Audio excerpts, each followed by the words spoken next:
Yuk belanja di TS Mart. Dengan belanja di TS Mart, Anda turut berpartisipasi dalam dakwah yang diselenggarakan YTS.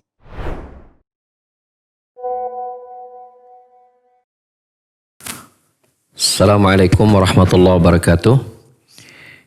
Innal hamdalillah hamdan katsiran tayyiban mubarakan fihi kama yuhibbu rabbuna wa yardah. Asyhadu an la ilaha illallah la syarika lah wa asyhadu anna Muhammadan abduhu wa rasuluhu la nabiyya ba'dah. Qala Allah Ta'ala fi kitabil karim a'udzu samii'il alim minasyaitonir rajim. Ya ayyuhalladzina amanu taqullaha haqqa tuqatih wa la tamutunna illa wa antum muslimun.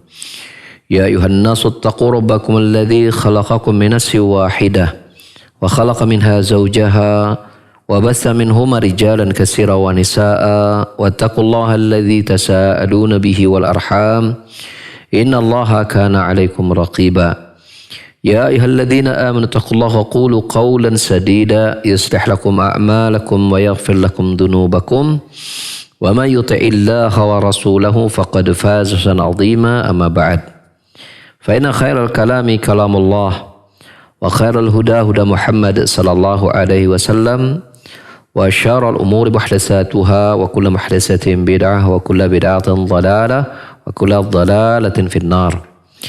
Bapak-bapak dan ibu-ibu, ikhwan maupun akhwat, azanallahu wa ayakum, para pendengar dan pemirsa yang bergabung bersama Tarbiyah Media.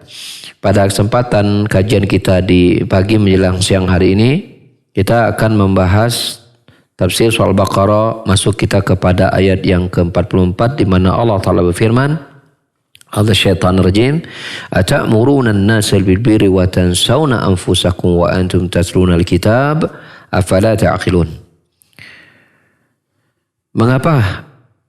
Mengapakah kalian memerintahkan manusia kepada kebaikan sementara kalian melupakan diri-diri kalian, padahal kalian membaca Alkitab.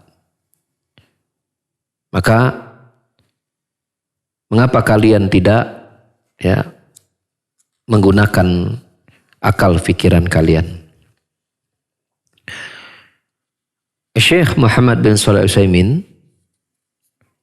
beliau berkata, kalimat ata'muruna an-nasa bil birri, itu kalimat pertanyaan, apakah kalian memerintahkan kepada manusia akan kebaikan? Pertanyaan ini disebut dengan al-istifham al-inkari atau al-istifham lil inkar. Pertanyaan yang mengandung pengingkaran. Gitu. Kalau bahasa kita mungkin kalimatnya intonasinya mengapa kok gitu. Mengapa kok kalian memerintahkan manusia untuk berbuat baik tapi kok melupakan untuk memerintahkan kepada diri sendiri gitu. Sibuk lumayan batur gitu kan. Sibuk memperbaiki orang lain tapi lupa terhadap mengurus kebaikan untuk diri sendiri begitu. Padahal namanya diri sendiri itu dia memiliki hak lebih besar dan lebih layak untuk diperhatikan. Gitu. Diperhatikan untuk diperintahkan kepada kebaikan. Ya, sebelum kita ini memberikan kaidah kepada kita bahwasanya perhatian kita untuk memberikan manfaat kepada banyak manusia, jangan sampai melupakan untuk lebih memperhatikan kebaikan kepada diri kita. Para ulama menafsirkan makna konteks ayat tersebut. Ini berkaitan dengan kaum Yahudi Alkitab di sini. Kembali pembahasan kita awal surah Al-Baqarah ini banyak tentang Alkitab, yaitu dari kalangan kaum Yahudi. Maka ulama tafsir menafsirkan bahwasanya ada salah seorang dari kaum Yahudi ini yang mengajak keluarga terdekatnya untuk mengikuti Rasul, ya, dan berkata bahwasanya Muhammad itu benar. Tetapi ya, mereka tidak mengimani keberadaan Nabi Muhammad tersebut sebagai seorang Rasul. Mengapa? Karena di sana ada faktor X kalau kita nyebutnya. Apa faktor X tersebut? Ya, kadang dari sisi apa? Ketokohannya, dari sisi jabatannya. Nah, faktor-faktor ini menjadi penghalang mereka untuk beriman kepada Nabi Muhammad SAW. Tapi kepada orang-orang terdekat yang ada pada mereka, mereka perintahkan Muhammad itu benar, ikuti saja nggak apa-apa. Nah begitu. Tapi mereka tidak gitu. Ada kasus nyata ya tentang hal ini, yaitu suatu hari Nabi SAW itu mengunjungi seorang ya anak kecil, mungkin menuju kepada pemuda lah begitu, dari kalangan Yahudi yang saat itu sedang sakit. Nah, Rasulullah menjenguk si anak ini. Dan saat itu adalah menjelang si anak itu beberapa waktu nanti ke depan itu, dalam waktu yang sangat dekat, dia akan meninggal. Ketika Nabi SAW menjenguknya dan berada di sampingnya, Nabi menyerunya untuk kepada petunjuk agar apa? Agar mengikuti dakwah beliau. Saat itu sang bapak sedang berada di dekat sang anak. Maka dia menoleh kepada sang bapak. Ya. Seperti memberikan apa? Memberikan isyarat untuk minta pendapat sang bapak, gitu kan. Bagaimana nih Muhammad mengajak saya kepada agamanya gitu. Apa jawaban sang bapak? Ati Abul Qasim. Taati, ikuti Abul Qasim itu Muhammad SAW. Ya, Nabi kita Muhammad SAW. Sang bapak ini Yahudi tulen. Maka sang anak itu memilih untuk bersaksi, mempersaksikan kebenaran yang dibawa oleh Rasulullah SAW. Selesai begitu Nabi keluar. Lalu berkata, Alhamdulillahilladzi anqadhahu bi minan nar.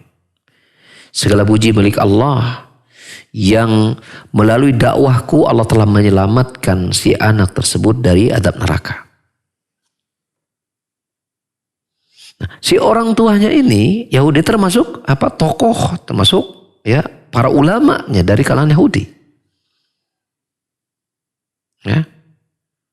Maka dia memerintahkan anaknya untuk mengikuti Muhammad SAW, tapi dia apa?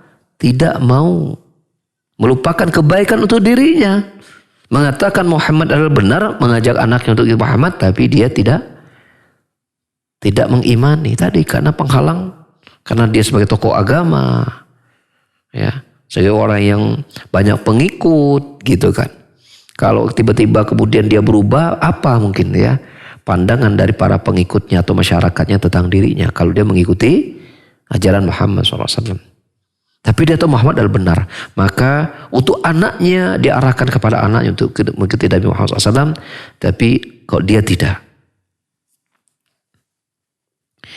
Makanya Allah Subhanahu wa Ta'ala kecam ya orang-orang seperti ini dan mengatakan wa antum tatlul kitab, padahal kalian itu telah apa? Telah membaca Alkitab. Di sini Taurat tentunya. Ya. Kalian tahu itu bahwa di dalam kitab kalian berisi penjelasan yang sangat rinci tentang keberadaan Nabi terakhir Muhammad SAW. Tapi demikianlah, ya, kalian ya mengajak orang lain dalam ini keluarga kalian kepada dakwah Nabi Muhammad, tapi kalian tidak mau mengajak diri kalian kepada ya kebenaran tersebut. Maka Allah menyatakan wa tansawna anfusakum. maka kalian melupakan diri dari kalian. Ya, seperti itu. Nah, di ayat itu Allah tutup dengan kalimat apa? Afala ta'qilun. Ya. Nah, ini celaan betul. Ya, Allah sebutkan tetapkan kepada orang seperti ini, ya terutama dalam konteksnya sang Yahudi ini, ya ulama Yahudi ini mengatakan, Allah mengatakan afala ta'qilun. Mengapa kamu tidak berpikir?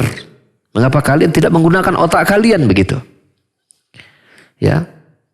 Akal, mengapa kalian tidak menggunakan akal kalian? Ya. Akal itu kata para ulama di atas saya minum kitab ini, akal itu terbagi menjadi dua.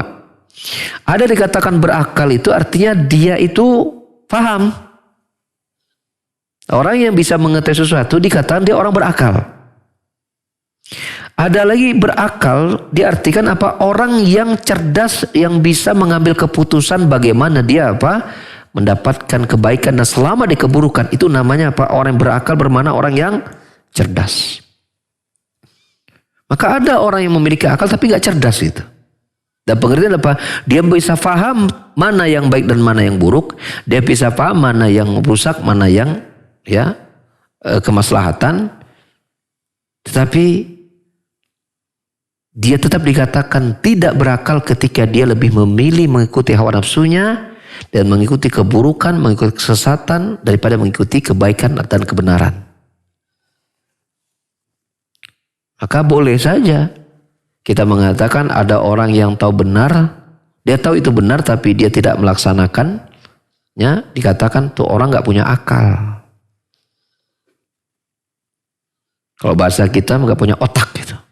Padahal orangnya cerdas. Padahal orangnya dia sekolah tinggi gitu.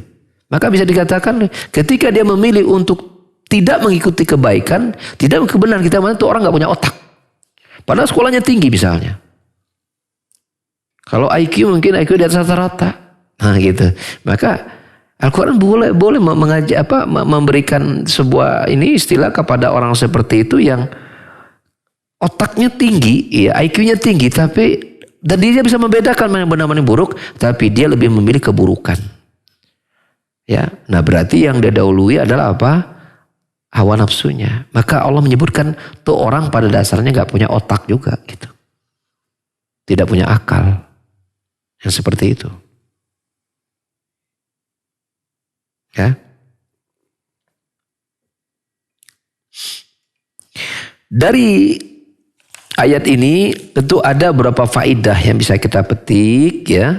Yang pertama adalah celaan Allah Subhanahu wa taala kepada siapapun yang mengajak kepada kebaikan tetapi melupakan dirinya sendiri untuk mendapatkan kebaikan. Ya. Nah tentulah hal ini kata Syekh Utsaimin dia nadzalika munafilil aql. Nah ini Masya Allah kembali diulang. Karena perbuatan seperti itu ya ini menodai kecerdasan akal gitu. Ya.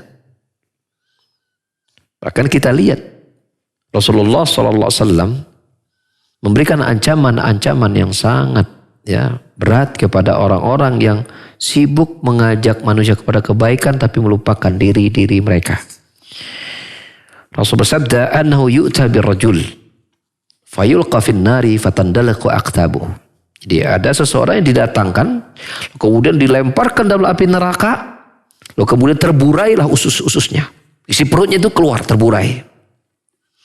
Fayaduru kama yadurul himar birha. Dia pun berputar-putar seperti keledai berputar di tempat penggilingan. Ya kok bisa ada penggilingan itu kan dia diputar ya, ada kayu penggilingnya itu. Nah itu biasanya didorongnya itu oleh hewan gitu. Gitu. Nah itu biasa hewan itu keledai yang biasa ditarik untuk memutar putaran penggilingan itu. Ya. Ya dia tersungkur di neraka dengan perutnya dengan perutnya terburai, isi perutnya keluar. Dalam keadaan dia berputar-putar begitu. Faistami'u ilaihi ahlun nar. Lalu para penduduk neraka yang lain itu berkumpul di sekeliling orang ini. Fayaqulu lalu berkata, nah mereka mengenali orang ini ketika di dunia dulu gitu. Ya fulan, wahai fulan, Alaisa kunta ta'muruna bil ma'ruf wa tanhana 'anil munkar? Bukankah kamu dulu yang berdakwah mengajak kami kepada kebaikan dan melarang kami agar menghindari kemungkaran? Kan kamu orangnya begitu. Jadi kalau kita melihat bahwa itu dialog bahwa penghuni neraka itu mengenal orangnya dulunya adalah penyuruh kebaikan. Mungkin kalau bahasa kita mungkin ustadz meren gitunya gitu. Penyuruh kebaikan. Ya, atau aktivis dakwah kalau begitu kita bisa mengatakan aktivis dakwah. Ngajak orang untuk berbuat baik, menghindari yang buruk gitu. Pokoknya sibuk ngurus orang gitu pokoknya. Ya. Seperti itu. Maka ya tentu artinya kalau kita lihat situasi seperti ini kan berarti apa? Penghuni neraka begitu keheranan dengan orang ini. Mestinya dia adalah orang yang paling jauh dari neraka gitu kan. Tapi kenapa aku bersama mereka gitu. Allah salam.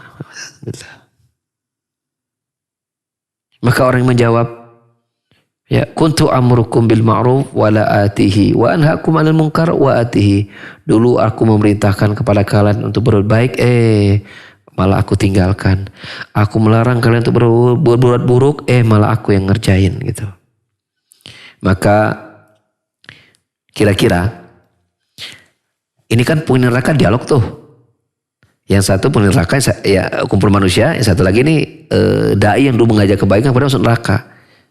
Kira-kira adab yang lebih berat mana? Si dai-nya atau si orang tadi yang biasa? Dai keras adabnya itu. Bisa jadi ini adalah penghuni neraka yang dia mungkin masih muslim. Gitu kan? Bisa jadi seperti itu. Nah sesama muslim kan bisa saja masuk neraka. Tapi ketika yang muslim adalah tadinya seorang da'i, ya, maka tentu adabnya lebih keras daripada selain mereka gitu, seperti itu. Nah, ini menjadi pelajaran berharga buat kita. Lalu muncul pertanyaan, ya, kalau memang kejadiannya seperti itu, orang yang mengajak kepada kebaikan melupakan diri mereka sendiri, dianggap orang yang menodai kecerdasan akalnya, dan bahwasanya betapa kerasnya adabnya di hari kiamat gitu. Apakah kemudian kita membuat sebuah syarat bahwasanya tidak boleh mengajak kepada kebaikan kecuali orang yang telah berbuat baik saja? Atau tidak boleh melarang keburukan kecuali orang yang memang meninggal keburukan, disyaratkan seperti itu kah? Maka jawaban kita kata Islam jawabannya tidak. Tidak. Jawabannya tetap perintahkan kebaikan. Ya. Dan kerjakan apa yang kau perintahkan tadi. Jangan sampai ya dia meninggalkan untuk mengajak kepada kebaikan yang mana dia memang masih belum mengerjakan perintah tersebut. Ya, mengapa?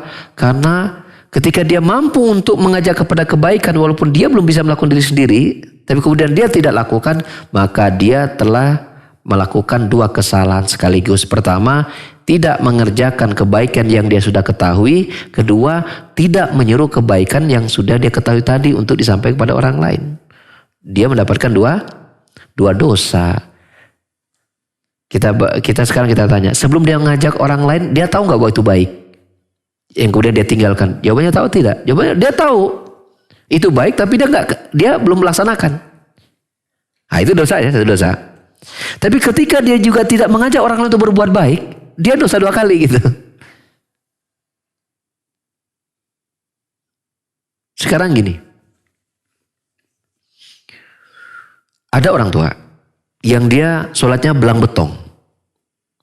Belang betongnya belangnya gede gitu, karena dia hanya setahun 2 kali sholatnya, ya maka belangnya gede gitu. Gitu. Ya pas Idul Fitri sampai ada aja gitu kan. Apakah kemudian si anaknya, ketika si bapaknya itu misalnya, anggap si bapaknya menyatakan, sholat jangan ditinggal, gitu kan? Cing itu yang batul sholat Jumat, ikutan sholat Jumat, gitu. Apakah kemudian si anak berkata, atau si anak sholat tetap laksanakan, ayo 5 waktu. Apakah kemudian si anak berkata, bunga, gitu kan? Nggak mau? Bapak aja belum, masa nyuruh saya gitu. Apakah begitu? Enggak. Itu pasti si bapaknya akan apa? Akan emosi itu. Kamu itu gitu kan, gitu seterusnya. Bapak ini belum bisa, kamu mah bisa gitu kan beralasan seperti itu. Tapi kan si bapaknya tetap masih bisa mengajak kepada anak untuk berbuat baik gitu. Maka ketika dia tidak memberitakan anaknya salat, maka dia telah terkena dua dosa. Dia sendiri gak sholat dan tidak dia perintahkan. Dan dia dosa kedua, dosa dia tidak memberitakan anaknya sholat. Termasuk ketika masalah rokok. Misalnya si bapaknya masih ngerokok. Si bapak tahu rokok itu membunuhnya. Si rokok itu dapat membuat penyakit ini dan itu. Lalu kemudian si anaknya masih TK yang ngerokok. Ya, atau anak-anaknya mau merokok. Apakah kemudian dia biarkan, nih bapak beli rokok, bapak jangan ngerokok. Sok aja ngerokok tenan naon. Kan enggak. Maka si anaknya pasti orang akan melihat kok anaknya protes gitu ketika dilarang oleh bapaknya masih merokok, dilarang merokok oleh bapaknya masih merokok. Iya bapakmu itu memang masih merokok tapi kamu masih kecil ngerokok kan bapakmu melarang kan bener itu gitu. Artinya sambil berjalan mudah sang bapak bisa menghentikan rokok. Begitu juga masalah sholat. Sambil berjalan dia berusaha untuk apa? Melaksanakan sholat tadi gitu. Nah ini kita lihat bagaimana ya proses perbaikan itu terjadi di kumpulan orang-orang ya baik kumpulan kecil maupun kumpulan besar ya, berupa masyarakat misalnya kumpulan besar tadi. Artinya apa? Ya orang yang meninggalkan kebaikan tapi ketika dia tetap mengajak kepada kebaikan maka sesungguhnya kebaikan itu tetap tumbuh. Orang yang berbuat keburukan tapi dia tetap melarang keburukan maka keburukan itu tetap menjadi sedikit, terminimalisir dengan baik. Ya. Tapi ketika tidak dilarang keburukan maka keburukan itu akan terus menyebar karena tidak ada lagi orang yang apa? Mencegah kemungkaran tersebut. Seperti itu. Nah ini kita lihat bagaimana syariat Islam. Ya Allah subhanahu wa ta'ala sebagai zat yang maha sempurna, yang maha berilmu. Tahu bagaimana ya membuat sebuah aturan yang terbaik buat manusia. Dalam posisi begini. Memang keburukan itu tidak hilang secara utuh. Tapi dia terminimalisir dengan baik. Dan bersamaan kondisi minimal terminimalisir diharapkannya karena minimal maka harapannya bisa hilang lebih mudah dibanding ketika itu terus maksimal dan terus bertambah. Kan gitu. Jadi proses penghilangan kemungkaran itu jauh lebih ringan dibanding ketika kemungkaran terus bertambah. Begitu juga kebaikan. Ketika kebaikan itu terus ada dan terus berkembang, maka orang yang belum melakukan kebaikan itu lama-lama mudah-mudahan termotivasi karena lingkungannya mendukung dia untuk menjadi orang baik. Ini kan luar biasa ya. Luar biasa itu. Faedah yang kedua, berisi celaan yang sangat keras kepada orang yang berilmu tapi kemudian dia menyelisih ilmu kebaikan yang dia perintahkan atau dia menyelisihi ilmu tentang larangan yang harus ditinggalkan. Ya. Dan sesungguhnya seorang yang berilmu dan menyelisihi apa yang dia ketahui tersebut, maka keadaan orang ini lebih buruk daripada orang yang jahil. Daripada orang yang tidak berilmu. Dan itu terlihat ketika Allah Subhanahu wa taala berisi kalimat wa antum tatlul kitab afala taqilun. Kalian lupakan diri kalian padahal kalian mengetahui Alkitab. Di mana otak kalian begitu? Maka keadaannya sangat lebih buruk daripada orang yang betul-betul tidak tahu. Dan secara umum manusia itu memang sudah dipitrahkan untuk membenci dan tidak menyukai orang yang berilmu dan dia tidak mengamalkan ilmunya. Iya kan? Siapa manusia kan begitu. Om doe bisa gitu kan gitu. Nitah batur we sina bener gitu kan. Dia sendiri naon gitu kan gitu. Cara manusia tidak menyukai gitu. Maka untuk kemudahan Allah Subhanahu wa taala mencela. Ya pasti sesuatu yang sangat sangat logis gitu. Orang manusia saja mencela kok kondisi seperti apalagi Allah Subhanahu wa taala. Faedah yang ketiga. Berisi celaan kepada Bani Israel. Bahwasanya apa? Mereka ini adalah umat yang jahil, umat yang rendah pengetahuannya. Ya.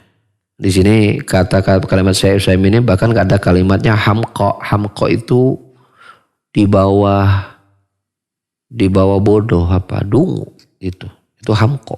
Kalimatnya begitu dalam tafsirnya. Ya, dari mana kita tahu bahwa mereka itu dungu? Karena Allah menyebutkan afala ta'qilun. Mengapa kalian tidak menggunakan otak kalian gitu, akal kalian? Nah, yang Allah katakan dungu di sini, Allah cela itu bukan karena IQ-nya yang rendah, bukan. IQ-nya tinggi bisa jadi.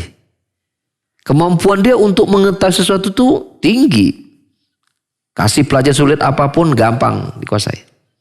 Tapi Allah katakan sebagai yang sudah kita sebutkan tadi, bahwasanya dikatakan dia tidak berakal, dia tidak berotak karena dia lebih memilih keburukan daripada kebaikan. Mereka lebih memilih kesesatan daripada petunjuk. Maka ini pun dikatakan dia tidak berakal. Gitu. Kalau bahasa kita mah punya otak tapi tidak digunakan untuk berpikir yang benar gitu. Punya akal tapi tidak digunakan pada tempat yang benar kan begitu. Untuk memilih keputusan yang benar gitu kan.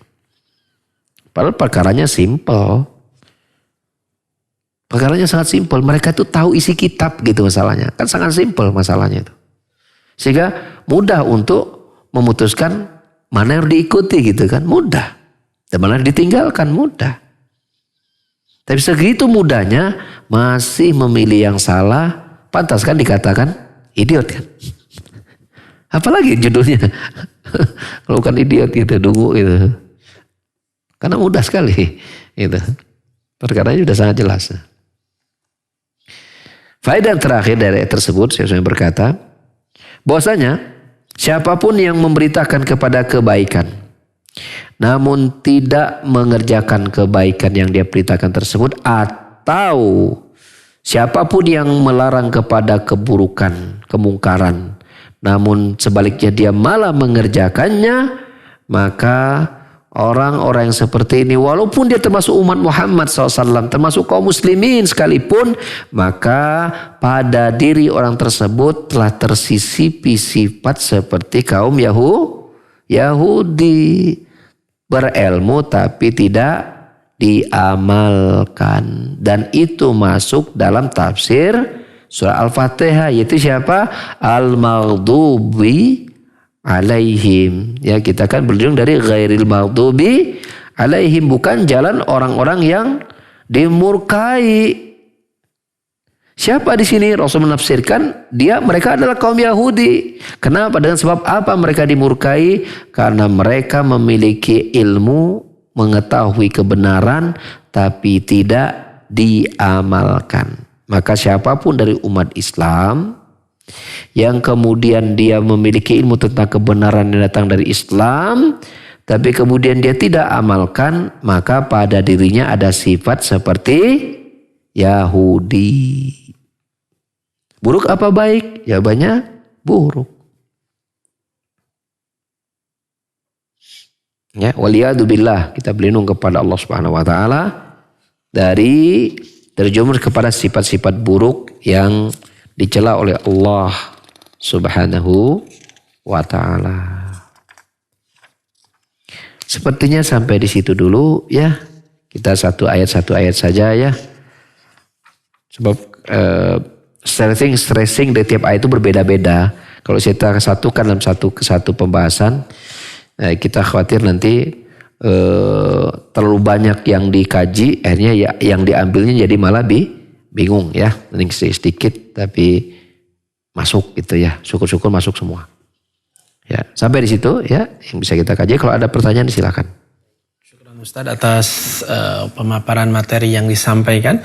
Ikhwati iman azanillahu wa iyyakum, para pendengar dan pemirsa dimanapun antum berada yang akan bertanya kepada Ustadz, silakan bisa melalui line telepon di nomor 022. Sekali lagi di nomor 022-8686-2637 atau bisa melalui pesan singkat ke nomor 081122771476. Baik, sudah ada penelpon yang masuk. Ya, silakan. Assalamualaikum.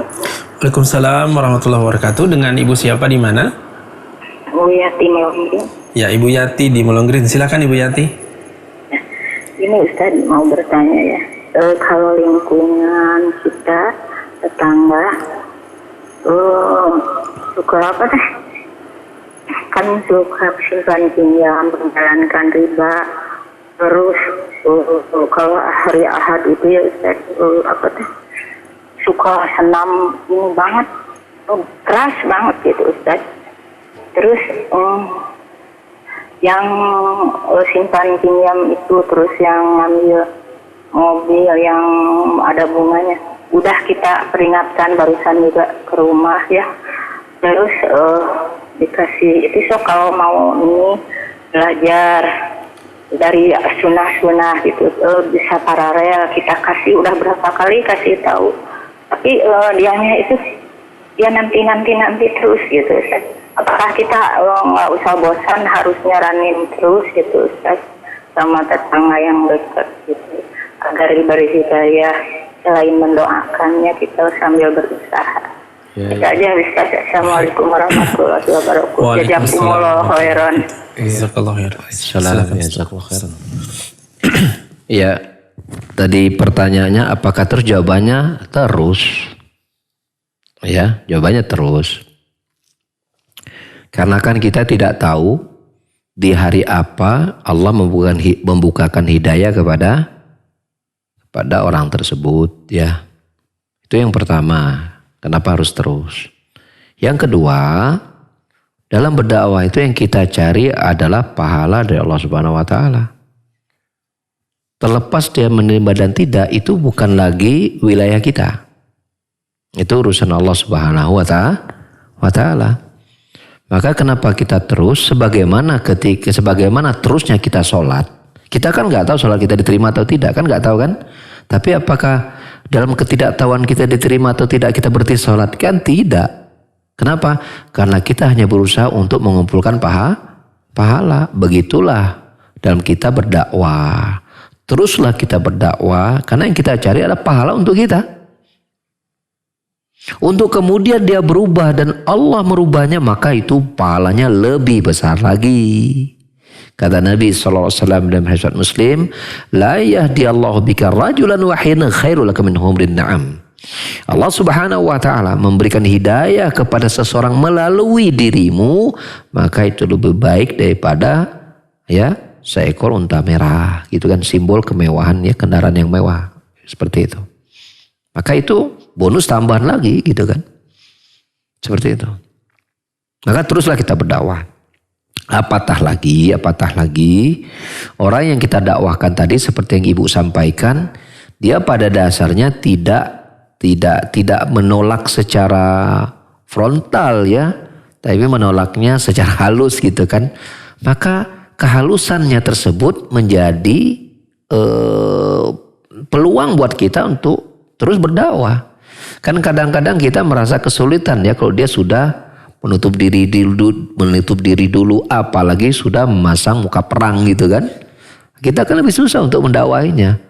Nah sekarang peluang itu terbuka. Dia ya walaupun kita mengatakan dia menolak secara halus, tetapi itu menjadi peluang untuk kita bisa mempertahankan ritme dakwah kita gitu kan. Nah, itu yang kedua. Yang ketiga, kenapa kita terus berdakwah ya? Karena bisa jadi metode yang kita gunakan bisa jadi belum maksimal. Gitu kan, belum maksimal.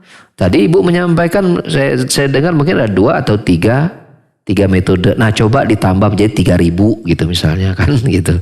Atau menjadi 30 gitu, 30 cara gitu kan. Nah ditingkatkan mungkin usahanya belum maksimal. Nah, jadi kenapa harus terus?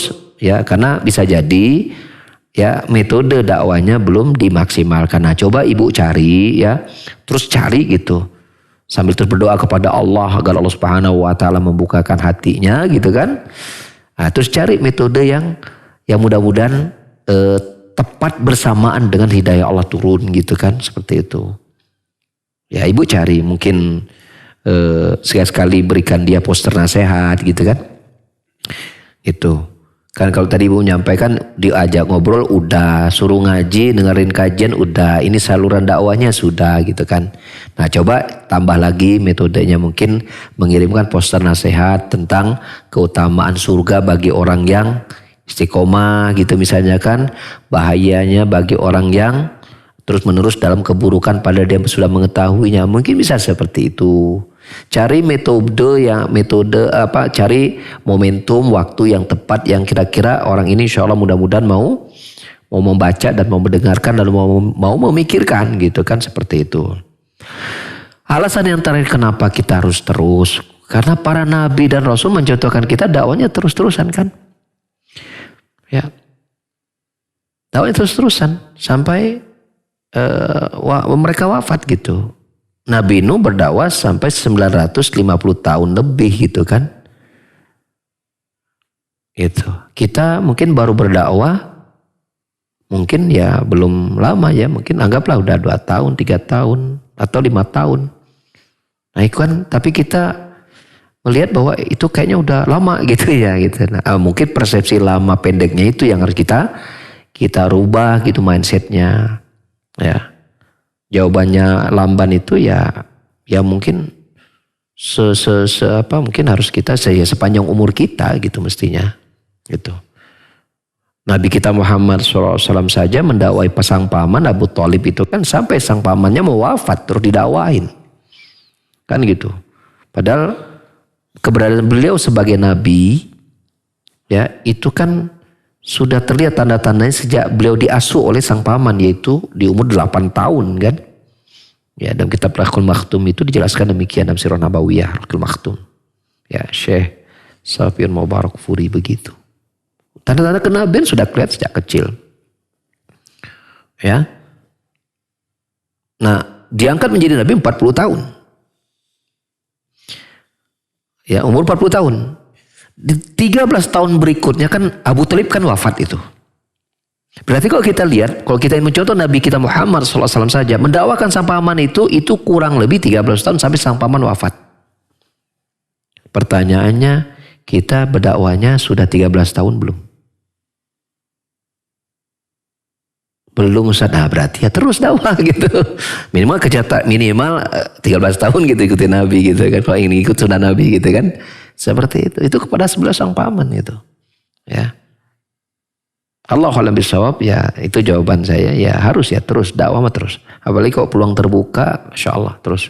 Dan jangan pernah kita berhenti untuk mendoakan ya. Banyak berdoa kepada Allah Subhanahu wa taala, masukkan mereka dalam doa-doa kita. Semoga Allah membukakan hidayah buat mereka, menunjukkan jalan yang terbaik buat mereka dan juga memberi yang terbaik buat kita. Ya amin, Allahumma amin. Baik, syukran Ustadz atas jawabannya. Kita beralih ke penanya melalui, masih ada penanya melalui line telepon. Ya kita angkat terlebih dahulu. Ya silakan. Halo. Assalamualaikum warahmatullahi. Waalaikumsalam warahmatullahi wabarakatuh. Dengan Bapak siapa di mana? Dengan Tasli dari Sukahaji. Ya, Pak Tasli di Sukahaji, silakan. Barakallahu fiik Ustaz.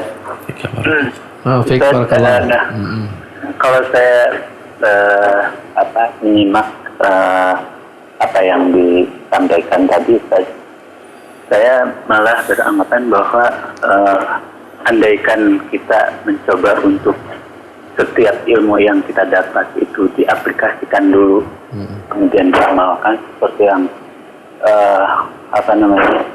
Rasulullah dan para sahabatnya dilakukan.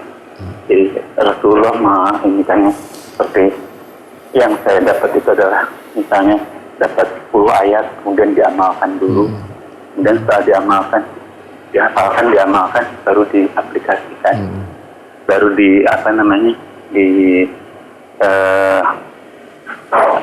diinikan ke semua. Nah, kalau misalnya seperti itu anggapannya, itu bagaimana Ustaz? Apakah itu bisa dibenarkan misalnya menjalankan seperti itu? Terima kasih Ustaz. Iya, baik. Jazakallahu khairan katsir. Assalamualaikum warahmatullahi wabarakatuh. Waalaikumsalam warahmatullahi wabarakatuh. Ya, jawabannya bisa seperti itu, bisa juga seperti ini, gitu ya. Artinya bisa benar pada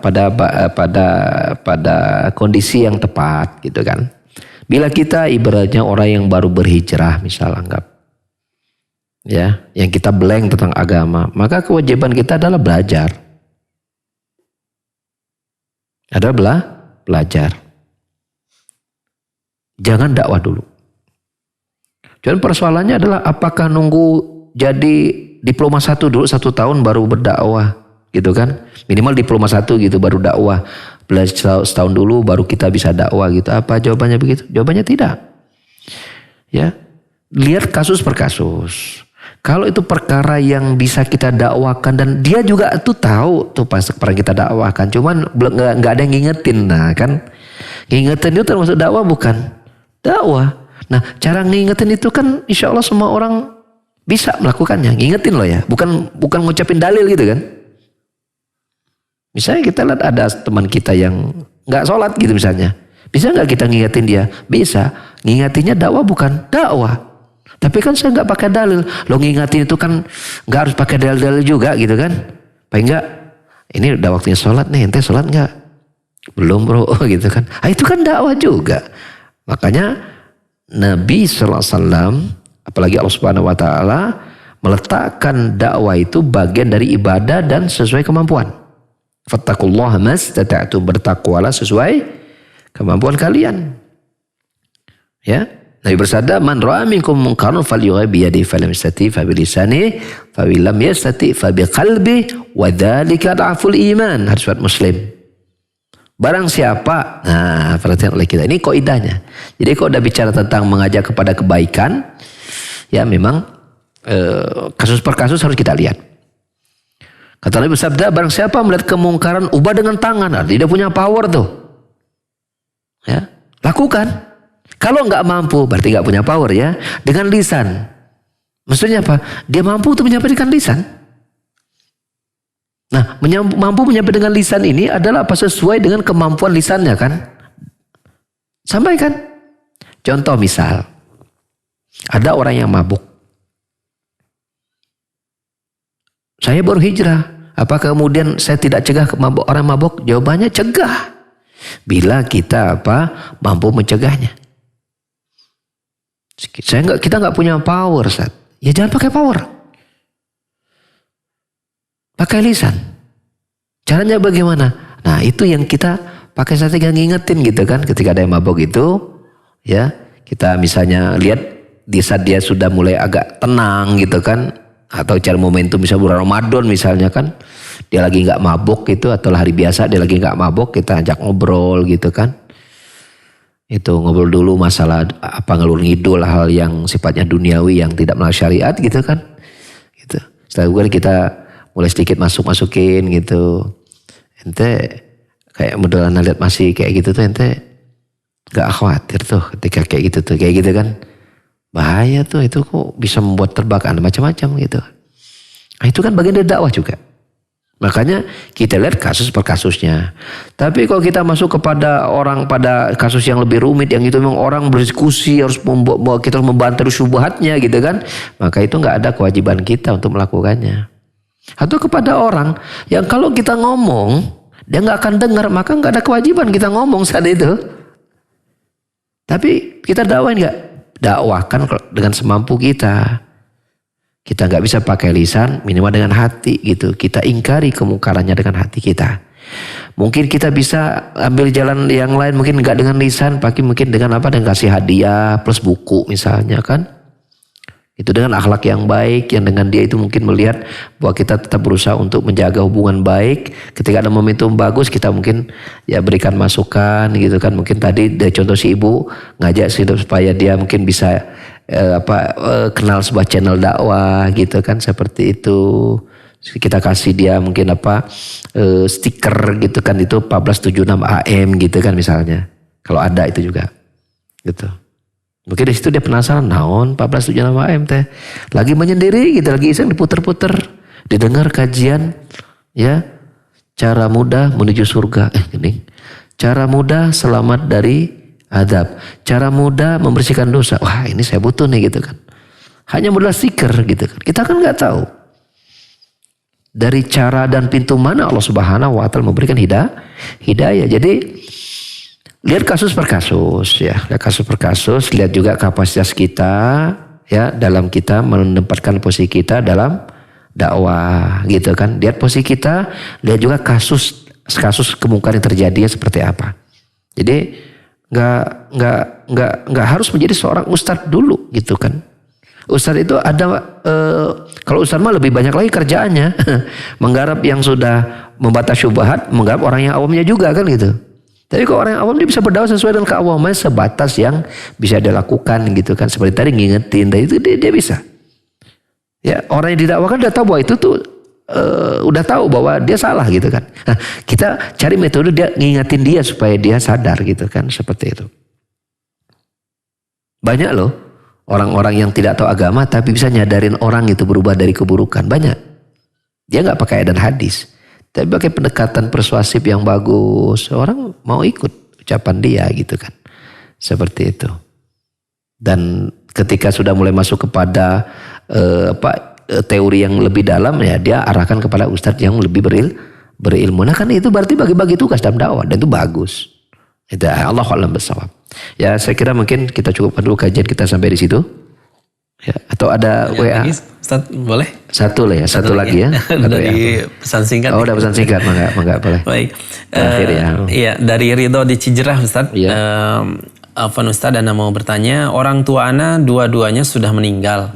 Lebih baik mana fadilahnya untuk Ana? Lebih perhatian atau berkasih sayang kepada mertua atau ke paman dan bibi dari orang tua kandung, Ustaz? Sekelahir. Silakan. Iya. Ada sebuah hadis Nabi sallallahu alaihi wasallam ya, barakallahu fik. Di antara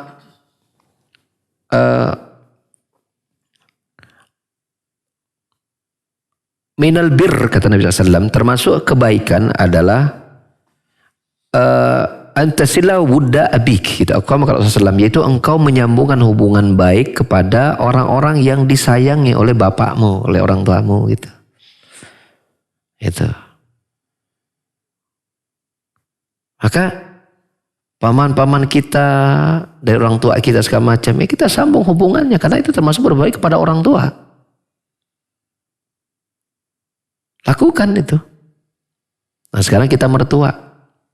Punya mertua. Apakah berbaik kepada mertua tidak wajib? Jawabannya wajib juga. Kepada manusia umum kita wajib berbuat baik, apalagi kepada mertua.